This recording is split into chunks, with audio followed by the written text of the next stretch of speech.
नमस्कार, kitchen food with Megha चॅनलमध्ये तुमचं स्वागत आहे. तर आज मी बनवणार आहे साबुदाणा खिचडी. त्यासाठी मी मिरची, बटाटा चिरून घेतलेला आहे, शेंगदाणा कूट बनवलेला आहे आणि साबुदाणा भिजवून घेतलेला आहे. आता मी गॅसवरती कढई ठेवणार, त्यामध्ये तेल घालून घेणार आहे. तेल थोडं गरम झालं की त्यामध्ये जिरं घालून घेणार आहे. जिरं तडतडायला लागलं की लगेच मिरच्या घालून घ्यायच्या आणि नंतर बटाटा घालून छान परतून घ्यायचं. त्यातच चवीनुसार मीठही घालून घ्यायचं. 2 मिनटं झाकण ठेवायचं.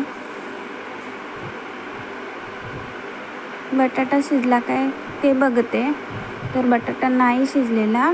परत 2 मिनटं झाकण ठेवणार.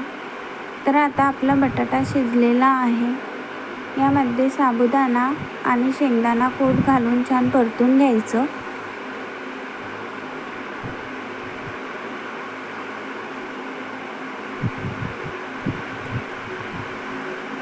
दोन मिनटं झाकण ठेवायचं.